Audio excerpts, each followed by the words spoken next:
Hello मेरे प्यारे विद्यार्थियों, कैसे हैं आप सभी का स्वागत है आपके अपने YouTube channel Pankaj study IQ में।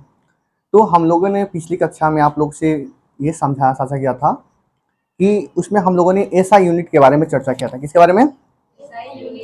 एसआई यूनिट के बारे में चर्चा किया था। आज हम उस एसआई यूनिट के बारे में आगे की ओर चलते हैं, जिसमें हम आपसे सबसे पहले क्या क्या पिछली कक्षा को मैं रिवाइज करता हूँ, आप लोगों से क्या पढ़ाया गया था। सबसे पहले मैंने कहा था भौतिक राशि, याद है ना? भौतिक राशि को मैंने 3 भागों में बांटा था, याद है ना? मात्रक और मापन के आधार पे कौन कौन था, पता है कोई? मूल मात्रक, उसके बाद व्युत्पन्न और पूरक राशि, उसके बाद दिशा और दूरी के आधार पर कितने भाग बांटा गया था? 2। कौन कौन था? यहाँ तो कोई दिक्कत है नहीं। मैंने आपसे बोला था कि मूल राशि जो है कितनी संख्या है उसकी? कितनी संख्या है? 7। कौन कौन है? पहला क्या है? दूसरा, तीसरा, चौथा, पांचवा, छठवा।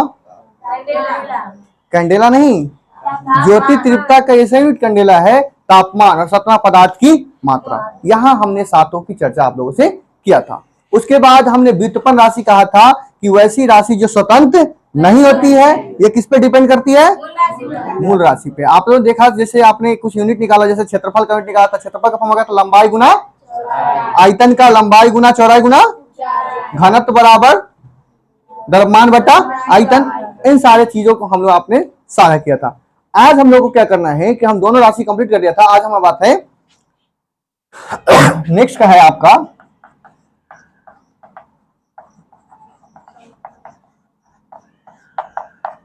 देखो यहां पे समझो कि क्या है, यहां पे क्या सुनो से, इसकी राशि की संख्या कितनी है? 2। कितनी है? 2। कौन है बाबू? 2। सुनो और से क्या है, नंबर 1 में है तुम्हारा समतल कोण और नंबर 2 में है ठोस कोण। अगर हम तुमसे एसआई यूनिट इसकी पूछें तो समतल कोण का जो होता है, इसका ऐसा यूनिट होता है, और इसको क्या बोलते हैं? आर ए डी शॉर्ट में बोलते हैं। इसको क्या बोलते हैं? स्टेट।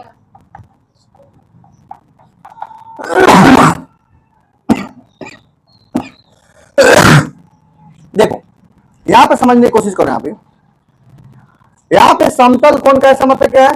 रेडियन। ठोस कोण का मान स्टेट। ये दो आपके ऐसे राशि हैं जो कि क्या है? आपका संपूरक राशि है, जिसकी संख्या 2 है, समतल कोण और ठोस कोण। ठीक है, विशेष जानकारी इसमें कुछ नहीं। अब हम आपको सीधा क्या चल लेते हैं, आपने देखा कि मापन और मात्रक के आधार पर मैंने 3 राशि को डील कर दिया। अब कौन सी बात आती है? दिशा और दूरी के आधार पर। कितने था? 2। ध्यान रखना, अगर मैं आपसे बात कर दूं दिशा और दूरी के आधार पर, तो कितने भाग में बांटा गया बाबू? कितने भाग में बांटा गया? 2। पहला का नाम क्या है?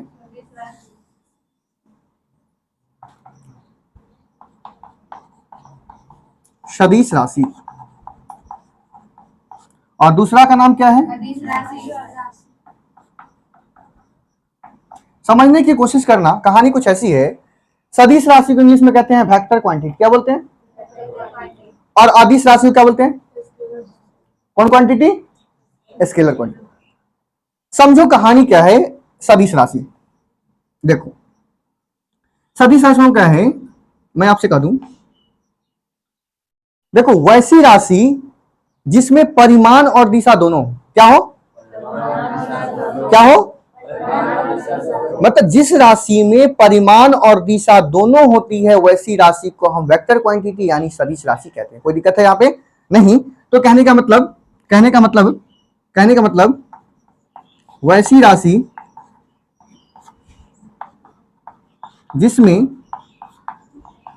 परिमाण और दिशा क्या हो? और दिशा दोनों हो, दिशा दोनों हो, परिमाण और दिशा दोनों हो, उसे क्या कहते हैं? सदिश राशि कहते हैं। वैसी राशि जिसमें क्या हो? परिमाण और दिशा दोनों हो, उसे क्या कहते हैं? सदिश राशि कहते हैं। यहां तक कोई दिक्कत है? नहीं है। अगर हम बात करें इसके अपोजिट का, बात करें यहां पे वैसी राशि जिसमें क्या हो? जिसमें सिर्फ परिमाण हो, सिर्फ क्या हो, परिमाण। अब यहाँ पे समझो, यहां तक कोई किसी को दिक्कत है क्या? सदिश राशि किसे कहते हैं जिसमें क्या हो, परिमाण और दिशा? अदिश राशि में क्या हो, परिमाण हो, दिशा नहीं हो। अब तुम्हारे दिमाग में कुछ ऐसा चल रहा है कि हम कैसे जानेंगे, चाहे बहुत सारे आप बोलो ना कि सर ऐसा ऐसा कौन कौन राशि है इसमें परिमाण और दिशा होगा, आपके दिमाग में चल रहा है ऐसा। तो मैं आपको यहाँ पे बता रहा हूं कि क्या क्या है आपके इसमें, है ना। देखो सुनो गौर से, क्या अगर मैं आपसे बात कर लूं कौन कौन राशि है, जैसे की बात करूं, इसमें आप याद कर लो, जैसे में क्या है तुम्हारा,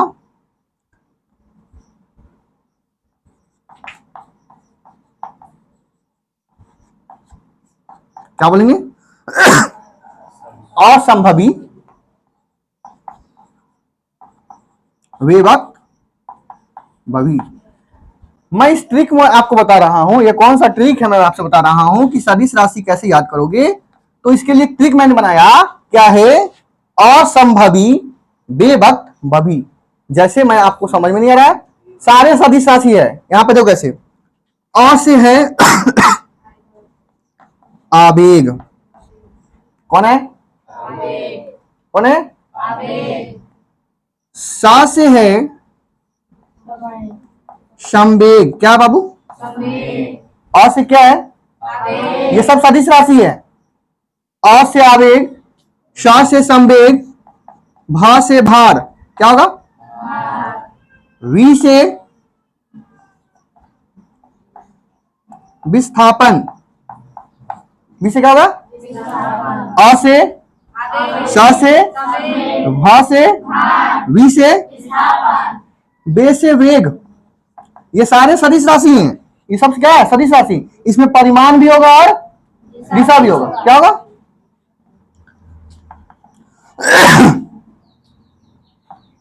इसमें क्या, ब से बल, कोई दिक्कत है, त्व से त्वरण, ब से बलाघूर्ण, और वी से विद्युत क्षेत्र। मैं आपको सदिश राशि का टोटल डाटा दिया कि सदिश राशि क्या है, तो मैंने एक ट्रिक से याद किया, असंभवी विभक्त में अ से होता है आवेग, श से होता है संवेग, भ से होता है भार। यानी आपसे पूछेगा आवेग कौन सी राशि है, बोले सदिश राशि है, भार कौन सी राशि है। तो आपको इतना अच्छा से एक ही कंटेंट मिल गया, आप इसको भूलेंगे नहीं। अगर यह ट्रिक याद रहेगा तो आप जो है राशि का मूल्यांकन कर सकते हैं, यहां तक कोई दिक्कत है नहीं। ये आपके थे कौन, अदिश सदिश राशि का, जिसमें क्या है, कोई बोलो तो अ से क्या हो सकता है, स से क्या होगा, उसके बाद भ से क्या होगा, वी से क्या होगा, वे से क्या होगा, व से क्या होगा, त्व से क्या होगा, और ब से क्या होगा, और वी से क्या होगा, विद्युत क्षेत्र। यहां तो कोई दिक्कत है, इस कहानी समझ में आ रहा है। जैसे मैं जैसे एग्जांपल अगर दे दूं, जैसे मैं कह दिया कि राम कोई नाम का विद्यार्थी है, मैंने एग्जांपल दिया, जैसे राम के नानी का घर कितना है, 5 किलोमीटर उत्तर दिशा में है, क्या है, उत्तर दिशा में। अब एक बात बताओ, तो यहां बता रहा है 5 किलोमीटर, इसके परिणाम बता रहा है ना, परिमाण, कि हाँ भाई इसका परिमाण है।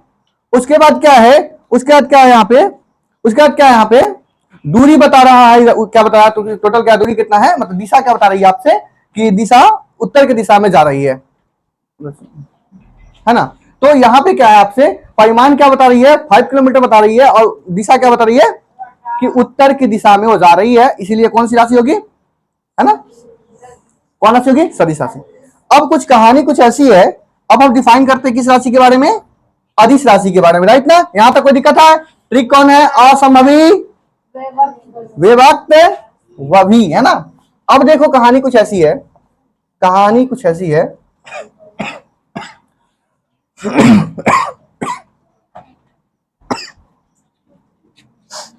देखो, अब कौन सी राशि की चर्चा करें हम लोग, अदिश राशि में दिशा होती है क्या, इसको कौन सी राशि कहते हैं, स्केलर, स्केलर क्वांटिटी, यानी इसमें कोई सिर्फ क्या होती है, परिमाण होती है, दिशा नहीं। यहां तो कोई दिक्कत नहीं है। अब बताओ, जैसे आपने सदिश का ट्रिक दिखा था, अब अदिश का ट्रिक देखो क्या है।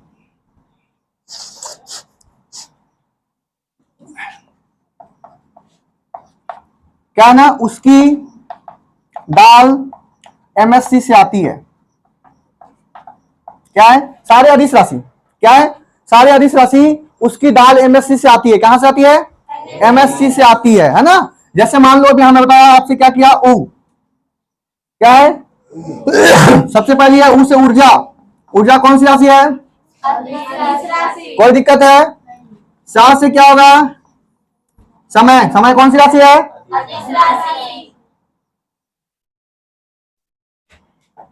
उसके बाद का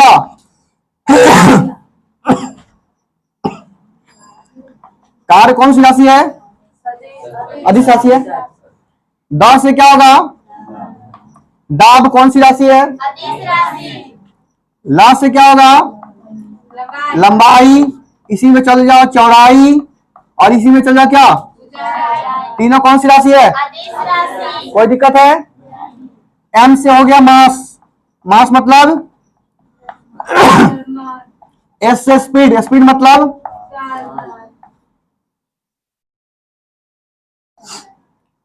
है ना। फिर बोलो, उसे सा से क से द से ला से एम से मतलब मास, एस से सी से करंट यानी विद्युत धारा, विद्युत, सा से शक्ति,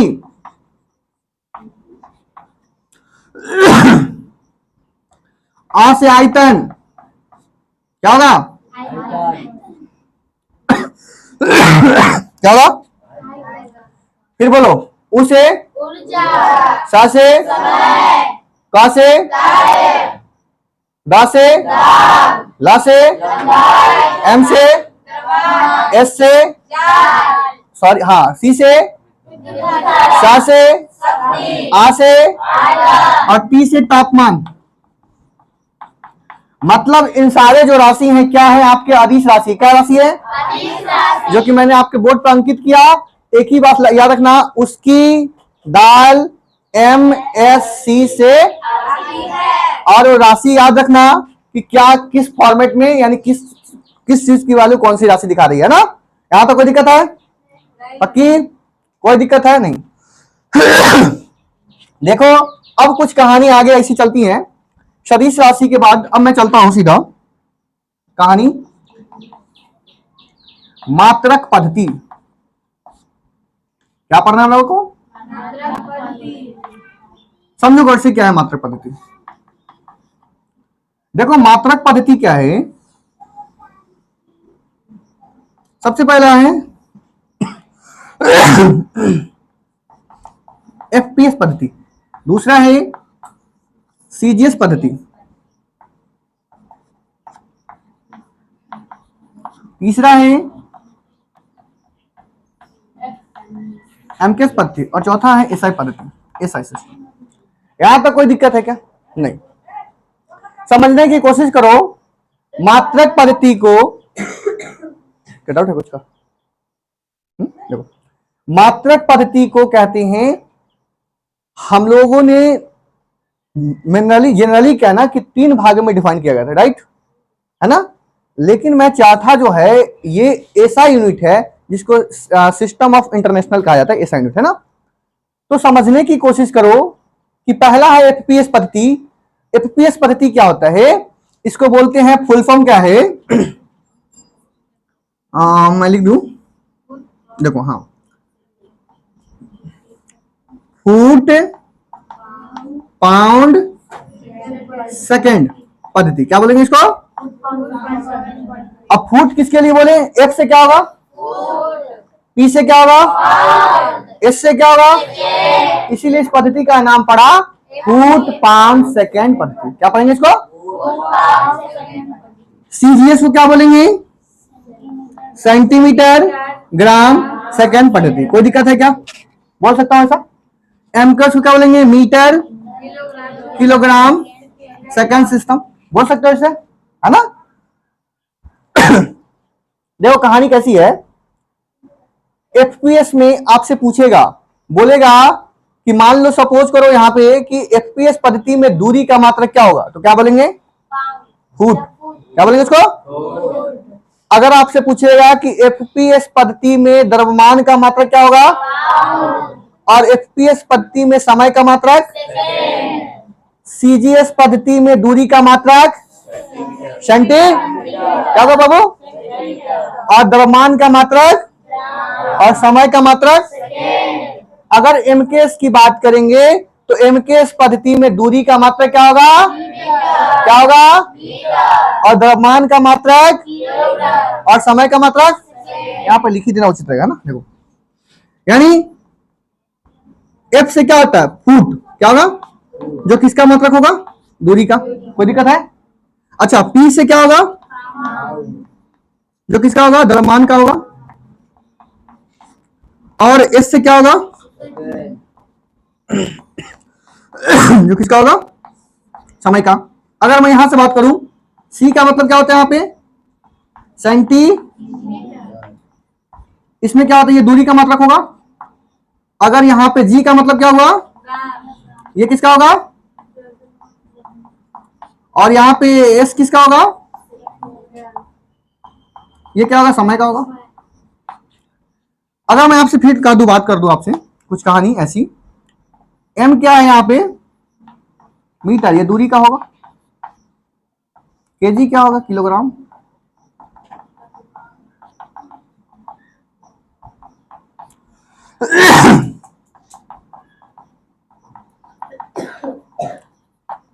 कोई दिक्कत है यहां पे?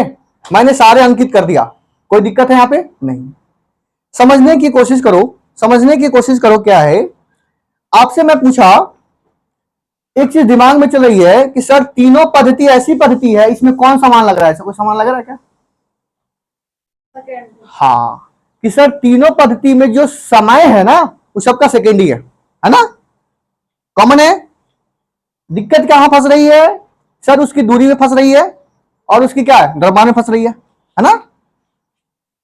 अगर आपसे पूछेगा, ये महावीर रखो अच्छे से, एफपीएस पद्धति को आपसे पूछेगा, क्वेश्चन पूछ दिया, निम्नलिखित में से किस पद्धति को ब्रिटिश पद्धति कहते हैं, क्या बोलेंगे, ब्रिटिश पद्धति कहते हैं। तो ब्रिटिश पद्धति जो है किस पद्धति को आ गया है, ब्रिटिश पद्धति। हाँ, सीजीएस पद्धति का है गॉसियन पद्धति, क्या बोलेंगे इसको,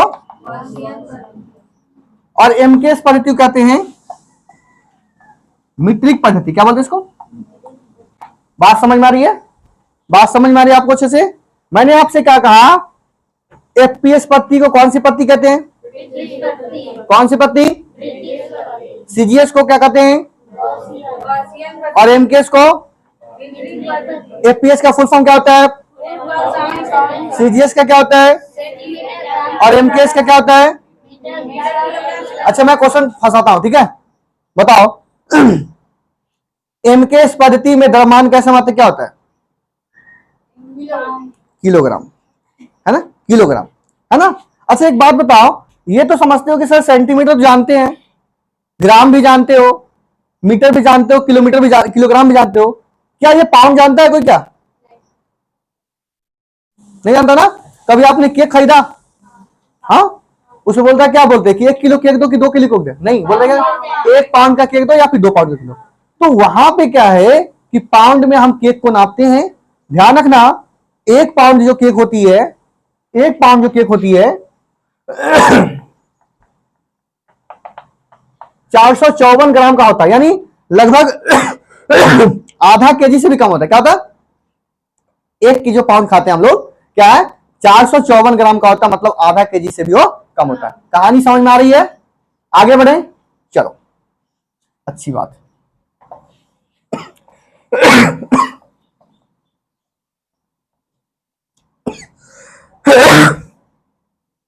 ओ सॉरी, यहां पे एसआई को तो हिट ही नहीं किया ना।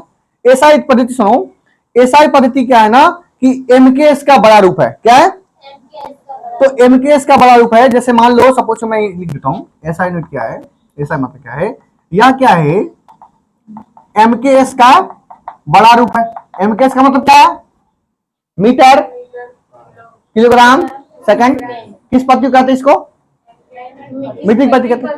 ध्यान रखना, इसमें क्या हुआ, जब हुआ ना, जैसे मेजरमेंट बहुत बड़े बड़े होने लगे, तो क्या हुआ कि एमकेएस पद्धति मेजरमेंट उतना नहीं कर सकता था, तो 1970 में एक बैठक हुई, ठीक है, और 1970 में क्या किया गया कि एसआई पद्धति को मान लिया गया, और एसआई पद्धति जो है किसके पद्धति के बड़े हैं, तो एमकेएस पद्धति के बड़े हैं। यहां तो कोई दिक्कत नहीं है, 1970 में बैठक हुई थी ना, चलो अच्छी बात है। देखो यहां पे कुछ सोचने की कोशिश करो, समझने की कोशिश करो। देखो मैं आपसे कुछ कहना चाह रहा हूं,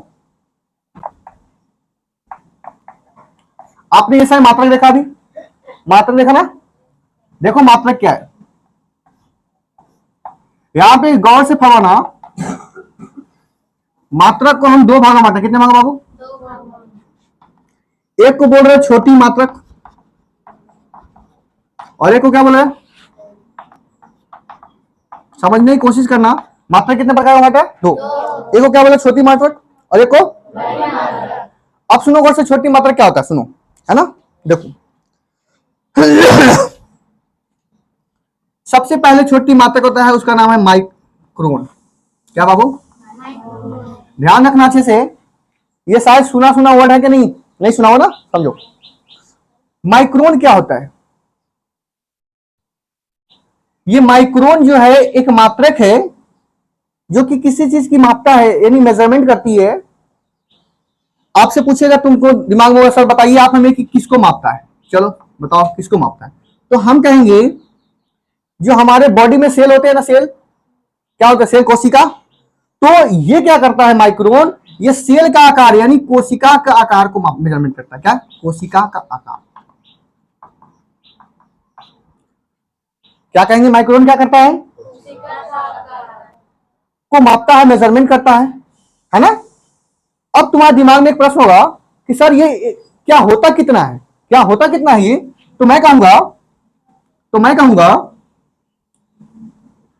कि एक माइक्रोन जो होता है 10 के पावर -6 के बराबर होता है। कितना? एक माइक्रोन किसके बराबर? -6 का मतलब क्या हो रहा है कि सर अगर नीचे जाएगा तो प्लस हो जाएगा, मतलब एक का इसमें एग्जांपल दे दूं, मैं समझा दूं आपको। 10 के पावर -6 का क्या मतलब हो रहा है कि सर नीचे हर 1 है, जब ये नीचे आएगा तो क्या है, 10 के पावर 6 हो जाएगा, यानी 1 10 10 वाला 6 वाला लिखाएगा ना, 1 2 3 4 5 6, इसका मतलब हुआ 1 2 3 4 5 6, यानी इकाई दहाई सैकड़ा हजार 10,000 लाख 10 लाख, मतलब एक रुपया को चाहे एक जो यूनिट होगा ना, उसका 10 लाख जो छोटा का होगा ना, उसको मेजरमेंट कर लेता माइक्रोन। बात समझ में आ रही है क्या? माइक्रोन क्या समझ में आ रहा है अच्छे से? माइक्रोन क्या करता है, 10⁻⁻6 मेजरमेंट यूनिट करता है, और ये क्या करता है, किसी भी एक पार्टिकल्स का वो 10⁻6 भाग को डिफाइन करके रखता है। यहां तो कोई दिक्कत है? मैं समझाने की कोशिश कर रहा हूं, है ना। देखो इससे थोड़ी बड़ी मात्रक, इससे क्या होता है, देखो यहाँ पे हाँ देखो। अब मैं बात कर दूसरा नाम है तुम्हारा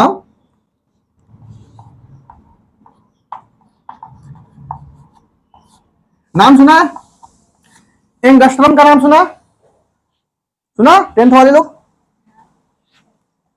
एंगस्ट्रम आप लोगों को पढ़ाया गया था, मैंने आपसे कहा था ये क्या करता है, तरंग दैर्घ्य को मापता है। कुछ याद आ रहा है अब किसको मापता है, तरंग दैर्घ्य को, है ना?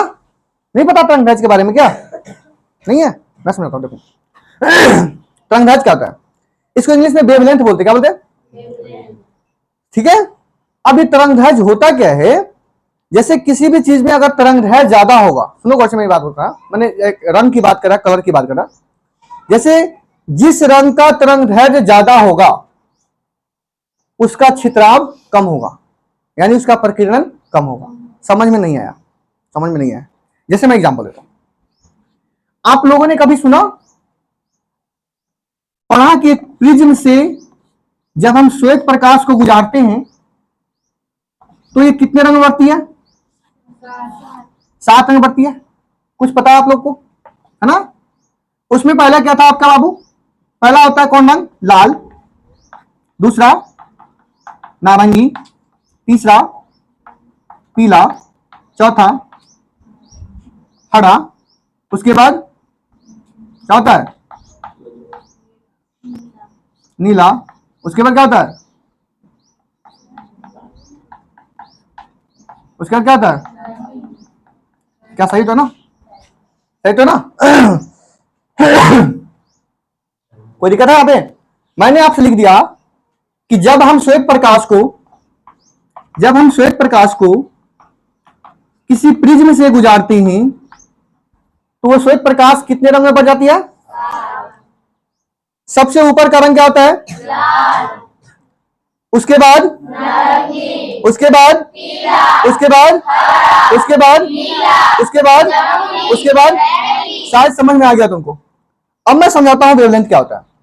देखो गौर से, यानी मैं आपसे कह दिया लाल रंग का क्या है, तरंग दैर्घ्य क्या है बाबू? ज्यादा है। क्या है? ज्यादा है। और जैसे जैसे नीचे आओगे तरंग दैर्घ्य का मान क्या होगा? कम जाएगा। यानी सबसे कम तरंग दैर्घ्य किसका होगा? यहां तक कोई दिक्कत है? सुनो गौर से मेरी बात को सबसे ज्यादा तरंग दैर्घ्य किसका? और जैसे जैसे नीचे आओगे उसकी तरंग दैर्घ्य का मान क्या होगा? कम जाएगा। तो लाल से कम किसका होगा? और नारंगी, सॉरी, इससे नारंगी से कम पीला से कम क्या? तरंग दैर्घ्य। हरा से कम, नीला से कम, जामुनी से कम। कितने अच्छे समझ मारे आपको? अब समझो, तुम्हारे दिमाग में चल रहा होगा कि सर आप तो हमें बता दिया कि लाल रंग का तरंग दैर्घ्य ज्यादा होता है। ठीक है, ध्यान रखना, लाल का एक ही चीज ज्यादा होता है जो कि तरंग दैर्घ्य। बाकी जितने भी जो है, जैसे आपने कहा दिया इसका अपवर्तनांक, ये सारे कम होते हैं। सिर्फ लाल का क्या ज्यादा होता है? तरंग दैर्घ्य। अब सुनो गौर से, मैं आपसे बात कर दूं कुछ कहानी ऐसी। तरंग दैर्घ्य,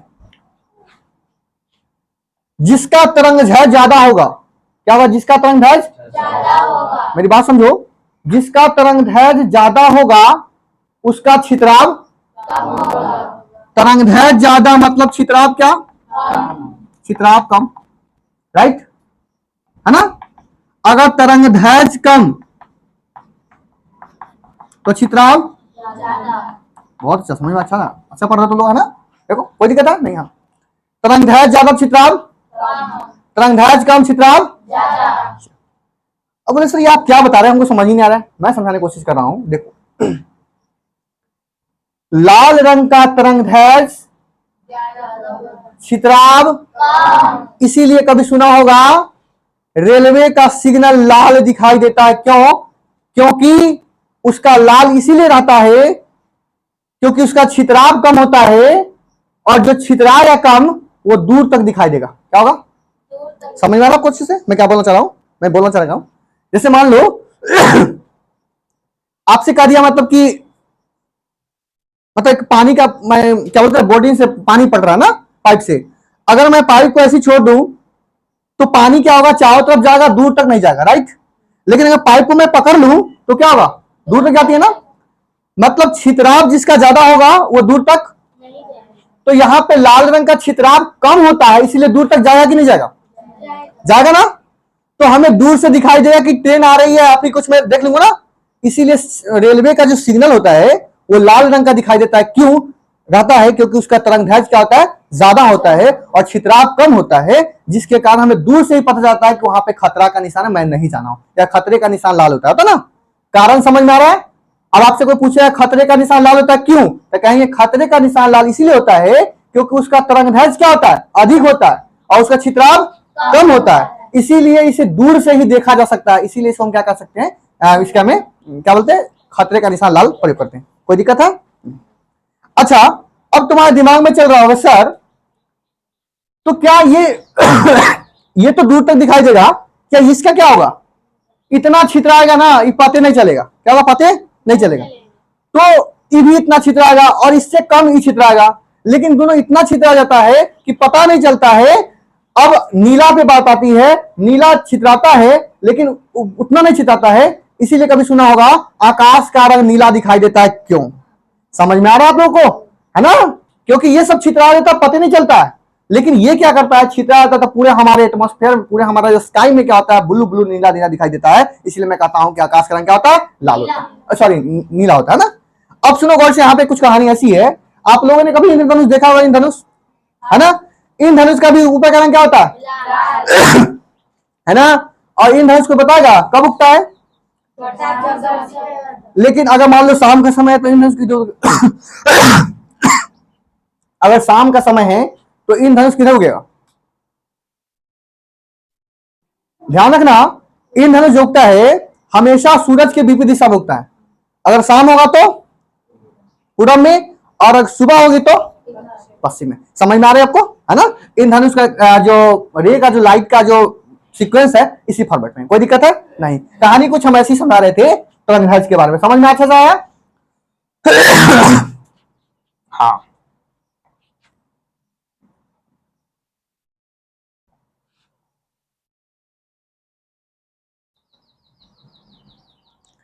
आइए, अब दिमाग में चल रहा है कि सर इसी को हम ना अंगस्टम को ऐसे लिखते हैं, क्या लिखते हैं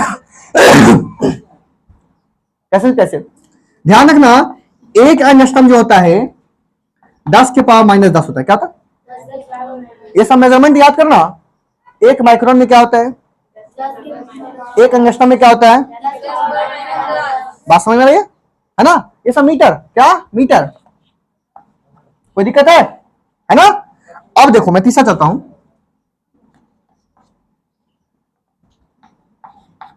फर्मी, क्या है फर्मी, शायद ये सब बच्चे आप लोग छोटी छोटी चीजें हैं लेकिन आप लोगों को पता नहीं है ना, ये सब चीज अच्छे है, मतलब कि यही सब चीज एग्जाम में पूछ देता, बोला कि आउट ऑफ सिलेबस है, कुछ सिलेबस नहीं, सिलेबस बाहर नहीं था, सिलेबस के अंदर ही आते हैं सारे, है ना। देखो फर्मी क्या होता है, मैंने आपसे कहा फर्मी क्या होता है, नाभिक सुने हो, नाभिक, नाभिक के बारे में कौन जानता है, ये है परमाणु, क्या बाबू, परमाणु में एक बीच में एक छोटा सा कण होता है, उसको क्या बोलते हैं हम लोग, नाभि नहीं, नाभिक, है ना, नाभिक, कोई दिक्कत है। ध्यान रखना, परमाणु को अंग्रेजी में क्या बोलते हैं बाबू, एटम, है ना। समझना, इस नाभिक में जो होता है क्या होता है, प्रोटॉन होता है, और क्या होता है, न्यूट्रॉन होता है, क्या क्या होता है बाबू, और क्या होता है,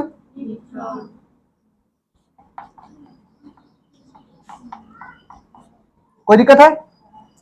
प्रोटॉन पे जो चार्ज होता है उससे प्लस चार्ज होता है, और न्यूट्रॉन पे क्या होता है, कोई चार्ज नहीं होता है, क्या होता है, कोई चार्ज नहीं होता है ना। और इसके चारों ओर क्या होता है, इलेक्ट्रॉन क्या होता है, मूव करता है, चारों ओर क्या होता है, इलेक्ट्रॉन क्या करता है, इसको मूव करता है ना, इलेक्ट्रॉन, बात समझ में आ रही है मेरे, क्या करना चाह रहा हूं, इलेक्ट्रॉन क्या होता है, इस नाभिक के चारों ओर मूव करता है, परिक्रमा करता है, जिस तरह से पृथ्वी जो है ना परिक्रमा करती है, राइट ना। तो यानी मैं आपसे बता रहा हूं, मैं आपसे कहना चाह रहा हूं कि सर इलेक्ट्रॉन पे कौन सा चार्ज होगा,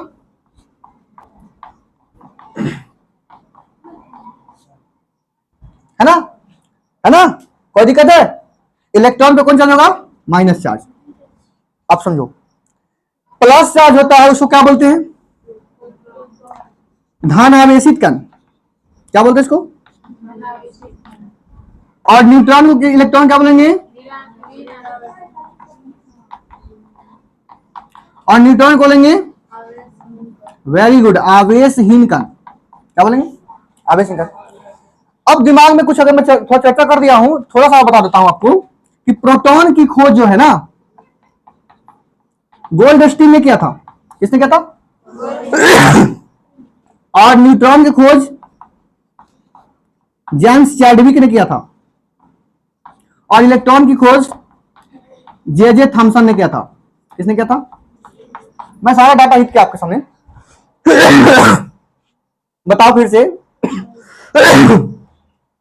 नाभिक में क्या क्या होगा, और चारों चक्कर कौन आएगा, प्रोटॉन पे कौन चार्ज होगा, न्यूट्रॉन पे, और इलेक्ट्रॉन पे, प्रोटॉन वाले कौन सा कण कहते हैं, न्यूट्रॉन वाले को, और इलेक्ट्रॉन वाले को। प्रोटॉन की खोज किसने की, इलेक्ट्रॉन, न्यूट्रॉन की खोज और इलेक्ट्रॉन की खोज जे थॉमसन। कुछ कहानी ऐसी है, तुम्हारे दिमाग में चल सकता है कि सर आप हमें बताइए कि कक्षा का जो नाम होगा क्या क्या हो सकता है, कक्षा का क्या क्या नाम हो सकता है। देखो कक्षा का नाम क्या होगा, कक्षा के होगा, पहला कक्षा क्या होगा, क्या होगा के, दूसरा का नाम होगा एल, फिर एम, ऐसे करके जाएगा, राइट ना। पहला कक्षा का नाम क्या होगा, दूसरा, तीसरा, चौथा, ऐसे क्यों चले जाएगा। तुम्हारे दिमाग में एक प्रश्न और आया होगा कि सर आप हमें बताइए कि किस कक्षा में कितना इलेक्ट्रॉन हो सकता है ना। तो दिमाग लगाओ, करना क्या है, एक फार्मूला होता है 2n², क्या होता है, इससे हम मेजरमेंट करते हैं कि किसी भी ऑर्बिट में नंबर ऑफ इलेक्ट्रॉन्स कितनी है, मैक्सिमम नंबर ऑफ इलेक्ट्रॉन्स, मतलब अधिकतम कितना इलेक्ट्रॉन हो सकता है ना। तो बताओ कि कौन सा कक्षा है, पहला कक्षा है ना। तो n की वैल्यू क्या लोगे यहाँ पे, 1, और l क्या होगा, n क्या, n कितना होगा, यहां तो कोई दिक्कत नहीं। अब बताओ यहाँ पे मैं बात कर दिया, आपसे क्वेश्चन पूछ दिया कि के कक्षा में कितना इलेक्ट्रॉन होगा, तो के की वैल्यू क्या है, तो यहाँ फॉर्मूला का 2 गुना 1 का 2 गुना 1 गुना 1, मतलब क्या हुआ मतलब ये हमको पता चला कि सर के कक्षा में अधिकतम कितना इलेक्ट्रॉन हो सकता है, समझ में आया। उसी तरह से हम एल का निकाल लेंगे, जिसका पूछेगा मैं उससे निकालेगा। पूछता है किसी का एग्जाम में कि बताओ कि के कक्षा या एल कक्षा में अधिकतम कितने इलेक्ट्रॉन की संख्या हो सकती है, राइट ना। ये भी क्वेश्चन पूछे हुए हैं, ये भी क्वेश्चन पूछे हुए हैं, और ये भी पूछे हुए हैं, है ना आपसे।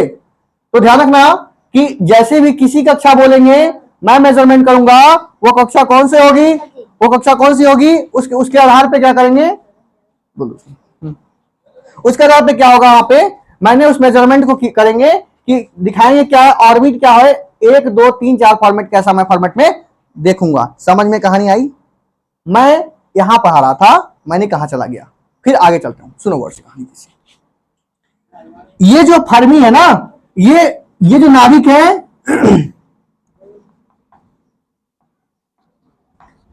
त्रिज्या को मापता है, किसको। अब त्रिज्या क्या होता है सर, रेडियस, मतलब ये कितनी बड़ी है। जैसे मान लो आपने सर्कल पढ़ा ना, वृत्त पढ़ा, तो वृत्त में क्या होता है, यहां से यहां की दूरी को क्या बोलते हैं, और ये पूरा दूरी को क्या बोलते हैं, व्यास। और व्यास जो होती है, डी जो होती है, ये आर प्लस आर, यानी डी बराबर क्या होगा, 2r। समझ में नहीं आया ना। जैसे मान लो यहां से यहां आर हुआ और फिर यहां से आर हुआ, तो आर प्लस आर क्या होगा, 2r। तो यही यहां से यहां जो दूरी होता है उसी को हम डी बोलते हैं, इसको व्यास बोलते हैं। यानी व्यास जो होता है वो 2 गुना रेडियस के बराबर होती है, राइट ना, है ना, यहां पर समझ में आया। तो ये जो मैं पढ़ा रहा था आपकी फर्मी, फर्मी क्या है आपका, ये परमाणु की त्रिज्या के आकार में मापता है कि किस फॉर्मेट का है। अब आपसे क्वेश्चन पूछा जा सकता है कि सर एक फर्मी बराबर क्या होता है, तो एक फर्मी बराबर 10 के पावर -15 होता है, क्या था। यहां तो कोई कहानी ऐसी समझ में आ रही है। मैंने इस तीनों छोटी मात्रक के बारे में आपसे चर्चा किया। कहीं दिक्कत है किसी को समझने में, किसी प्रकार की दिक्कत है ना। चलो अब मैं कुछ बड़ी मात्रक पे चर्चा चलता हूं।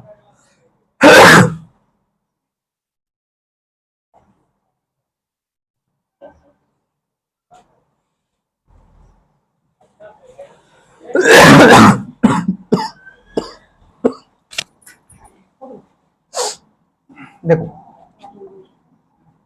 अब यहां देखो, अब कुछ बड़ी मात्रक क्या है, बड़ी मात्रक में पहली बड़ी मात्रक है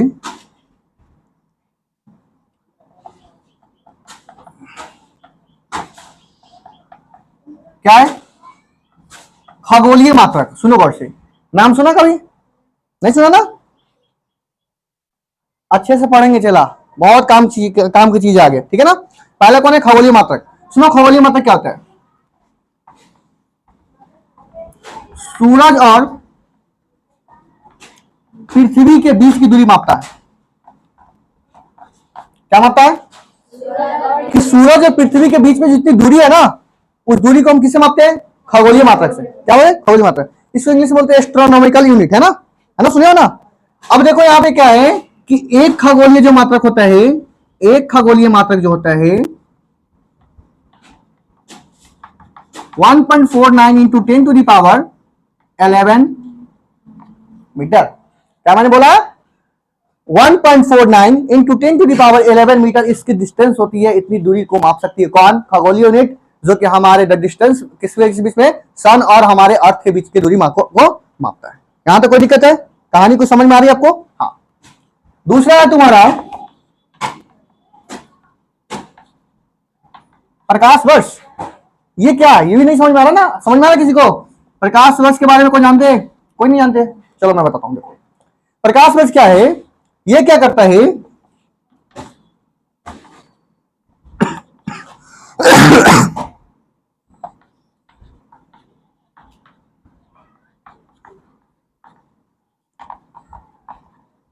देखो यहां पे कि एक वर्ष में सूरज के द्वारा जितनी जो दूरी तय की जाती है उसको हम प्रकाश वर्ष में मापते हैं। कितने मापते हो? है ना? कितनी सूरज दूरी तय करती है उसको हम क्या कहते हैं? प्रकाश वर्ष। इंग्लिश से बोलते हैं इसको लाइट ईयर। क्या बोलते हैं इसको? लाइट ईयर, है ना? ध्यान रखना, एक प्रकाश वर्ष में क्या होता है?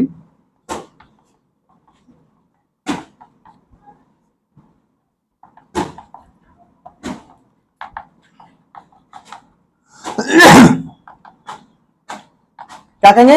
9.46 इंटू 10⁻15 मीटर। क्या हुआ? 9.46 इंटू 10⁻15 मीटर। कोई दिक्कत है ना? तीसरी चीज आती है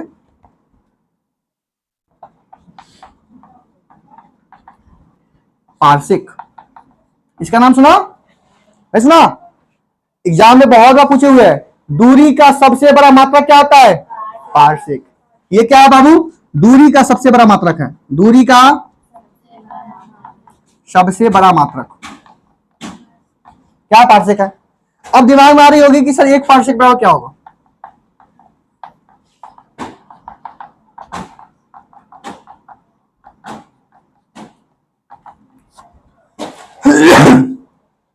एक पार्शिक जो होता है 3.26 प्रकाश वर्ष के बराबर होता है। मतलब कि इतना में इतना से गुना करेंगे ना तो जो वैल्यू आएगा वो होगा क्या? एक पार्शिक के बराबर। समझ में आ रहा आपको अच्छे से? है ना? मैंने आपको छोटी मात्रक बड़ी मात्रक की चर्चा आपसे किया। एक बार रिकॉल कर दो कि सर बड़ी मात्रक में पहला कौन मात्रक होगा? कौन सी होगी बाबू? खगोलीय मात्रक। किसके किसके डिस्टेंस कितना पेगा? जिसकी वैल्यू कितनी होगी? 1.49 इंटू 10⁻11 मीटर। एंड सेकेंड प्रकाश वर्ष, लाइट ईयर, सन के द्वारा जिस मतलब एक वर्ष में जितना तय करती है, इसकी वैल्यू क्या होती है? 9.46 इंटू 10⁻15 मीटर, है ना? और पार्शिक क्या होता है इसमें? हाँ मतलब इसमें क्या होता है? दूरी का सबसे बड़ी मात्रक होगा, है ना? तो ये सबसे बड़ी मात्रक, सबसे जब बड़ी यूनिट मापना होगा ना तो हम पार्शिक का प्रयोग करेंगे। ठीक है? इसी क्या होता है? 3.26 लाइट ईयर मतलब प्रकाश वर्ष। ध्यान रखना, मेरी कहने का मतलब है इससे इतना क्वेश्चन पूछे हुए हैं मैं कल्पना नहीं कर सकता हूं। इस फॉर्मेट से कम अभी बहुत कितने क्वेश्चन होंगे? 1 2 3 मतलब गिनोगे तो बहुत सारे क्वेश्चन होंगे ना, घुमा फिरा के बहुत सारे क्वेश्चन पूछे हुए हैं। इससे मैं बता रहा हूं आपको, है ना? आप लोग को पता होगा या नहीं, बहुत सारे क्वेश्चन पूछे हुए हैं, है ना? ठीक है? चलो कहानी कुछ आगे चलती है हम लोग।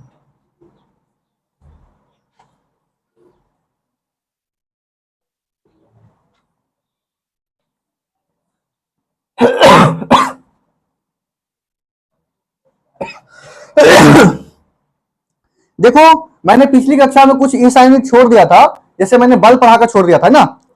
नहीं बल तक चला गया था ना, बल का सीजीएस मात्रा कर रहा था। आज हम लोग पढ़ना कुछ पढ़ा देते वहां पे कार। देखो कार, ये टॉपिक आज खत्म करेंगे, फिर हम लोग नेक्स्ट टॉपिक में चलेंगे गति, है ना? गति क्या होती है, विराम क्या होता है, गति के कितने प्रकार होते हैं, कौन कौन गति होती है, सारी चर्चा हम लोग आगे के वीडियो में करेंगे। लेकिन सबसे पहले कार। कार क्या होता है सुनो। कार बराबर होता है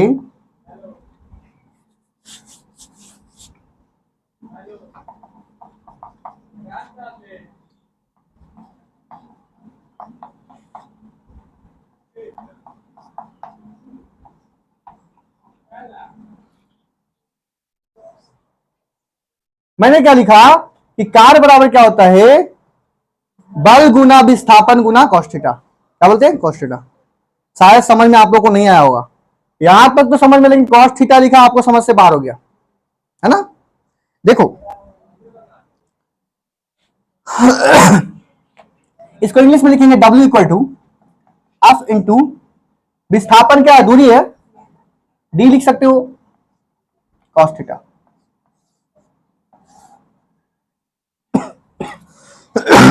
देखो यहां पे समझने की कोशिश करो, आपसे मैं कह दिया कार्य तब होगा जब क्या होगा, बल लगाने से विस्थापन होगा। समझ में आया? नहीं आया समझ? कार्य तब होगा, वर्क तब होगा जब हम किसी चीज पे बल लगाएंगे और उसके जगह में परिवर्तन होगा। जैसे मैं एग्जांपल देता हूं, जैसे मैं इसको फोर्स लगाया, क्या दीवार हिला? मेरा कार्य नहीं हुआ। मैं एक किसी बॉल को लिया और मतलब फुटबॉल को मैंने उसको यहां से मारा, क्या फुटबॉल आगे गया? तो कार्य हुआ। कहने का मतलब है कि कार्य तभी हो सकता है जब उसमें बल लगाने के बाद विस्थापन उत्पन्न हो। समझ में आ रहा? और ये सर कॉस थीटा का क्या मामला है, सुनो गौर से। जैसे मैं एग्जांपल देता हूं आपसे, मैं समझाने की कोशिश करता हूं। देखो मैं एग्जांपल देता हूं यहां पे, मैं एग्जांपल देता हूं। जैसे मान लो, सपोज करो मैंने एग्जांपल दिया आपसे, मैंने क्या कहा कि जैसे यहां पे देखो, यहां तो कोई दिक्कत है नहीं। देखो कभी आप लोगों ने पढ़ा कॉस थीटा जो होता है ना, कॉस 0 का मान क्या होता है? 1। और कॉस 90 का मान क्या होता है? 0। समझ में आया आपको से? यानी कहने का तात्पर्य है कि जब बल और विस्थापन एक दूसरे के लंबवत कार्य करती है, मतलब अगर 90 डिग्री पे कार्य करती है तो उसका कार्य क्या होगा? 0 होगा। क्यों होगा सर? कि W बराबर होता है एफ डी कॉस थीटा। मान लो कि अगर मतलब क्या 50 न्यूटन का मैंने बल लगाया थोड़ी देर के लिए, और क्या क्वेश्चन ले लो, 50 न्यूटन का बल 10 मीटर विस्थापन करती है, तो उसने कितना कार्य किया? तो यहां पे एफ की वैल्यू 50 दिया, डी की वैल्यू कितना 10 दिया, और यहां पे लंबवत कार्य करती है, क्या बाबू? लंबवत कार्य करती है। तो कॉस 90 डिग्री W बराबर क्या होगा? 50 इंटू 10 कॉस 90 का मान क्या होगा? कॉस 90 का मान 0। मतलब कहने का मतलब W क्या होगा? 0।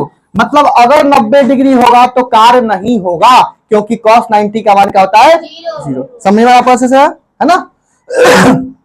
देखो मैं इसकी एसआई यूनिट की बात कर दूं आपसे, एसआई यूनिट की बात कर दूंगा तो बल का एसआई मतलब क्या होता है? न्यूटन। क्या होता है? और ये दूरी है ना, दूरी का ऐसा मतलब क्या होता है? विस्थापन का मतलब क्या होता है? विस्थापन का ऐसा मतलब क्या होता है? मीटर, है ना? और यानी मैं आपसे कह दूं कि अगर कॉस थीटा तो वो जनरली है, मतलब कार्य का ऐसा मतलब क्या होगा?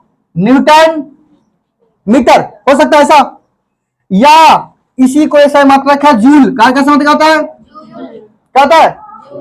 इसी को कहते हैं, अगर मैं इसी को दूसरा लिख लूं, यहां करके लिख लूं, न्यूटन की चर्चा मैंने पिछली कक्षा में किया था आपसे कि सर न्यूटन को बोलते हैं केजी मीटर पर सेकंड स्क्वायर। याद है ना? और ये मीटर है ना, यानी केजी मीटर में मीटर से गुना करेंगे तो क्या होगा? मीटर बाई, इसी को फॉर्मेट में लिखोगे तो केजी मीटर स्क्वायर, सेकंड -2 होगा ना? यानी मैंने कह दिया कि सर कार्य का ऐसा मतलब क्या होता है? न्यूटन मीटर भी बोल सकते हो, कार्य का ऐसा मतलब जूल भी बोल सकते हो, कार्य का ऐसा मतलब क्या होगा? केजी मीटर पर सेकंड स्क्वायर भी बोल सकते हो। कोई दिक्कत है? अब कहानी समझो कुछ ऐसी है, मैं इसका अगर बीमा निकाल दूं, बता दो एम एल, यहां केजी क्या हुआ है? ई क्या हुआ है? और सेकंड, समझ में आ रहा आपको कार्य का? अगर मैं इसका सीजीएस यूनिट निकाल दूं तो क्या होगा? एक बात बताओ चला हमें, यहां बताओ 1 केजी में कितना ग्राम होता है? 1000 ग्राम। 1 मीटर में कितना सेंटीमीटर? तो यहां पे 100 सेंटीमीटर 2 बार है ना, तो 100 सेंटीमीटर गुना, है ना? अब बटा में क्या होगा? Second square. अब मैं बात कर दूं 1 2 3 4 5 6 7, है ना? साथ ही ना, यानी 10 के पावर 7 क्या gram centimetre centimetre centimetre square by second square. इसका मतलब हुआ कि देखो यहां पे गौर से कि ग्राम centimetre square by second square क्या हुआ, इसी को क्या बोलते हैं बाबू, इसको बोलते हैं अग्र। क्या बोलते हैं, अग्र। यानी कहने का मतलब हुआ कि यानी मैं कह सकता हूं आपसे कि एक जो है ना, क्या ना, एक जूल बराबर क्या होगा 10⁻⁻7 अग्र। यानी कहने का मतलब इसमें गौर से कार्य का ऐसा मात्रक क्या होगा, न्यूटन, कार्य का ऐसा मात्रक या कार्य का ऐसा मात्रक kg metre square second square. कार्य का सीजीएस मात्रक क्या होगा 10⁻7 gram centimetre square by second square. या बोलेंगे कि कार्य को क्या कर सकते हो 10⁻7 अर्घ भी बोल सकते हो। कोई दिक्कत है नहीं ना, समझ में आया। ये मैंने कार्य की चर्चा किया आपका, है ना। नेक्स्ट वीडियो में हम आप लोग से मिलने वाले हैं, है ना। उसमें क्या बताएंगे, कुछ बचे राशि बता देंगे, फिर उसके बाद हम लोग नए टॉपिक के गति, है ना, गति पे हम लोग शुरू करेंगे। ठीक है, आप लोगों को समझ में अच्छे से, है ना, कोई दिक्कत है समझने में, इसको अच्छे से रिवाइज करेंगे अच्छे से लिखेंगे। उसके बाद हम नेक्स्ट वीडियो मिलने वाले हैं। तब तक के लिए बहुत बहुत धन्यवाद। जय हिंद, जय भारत।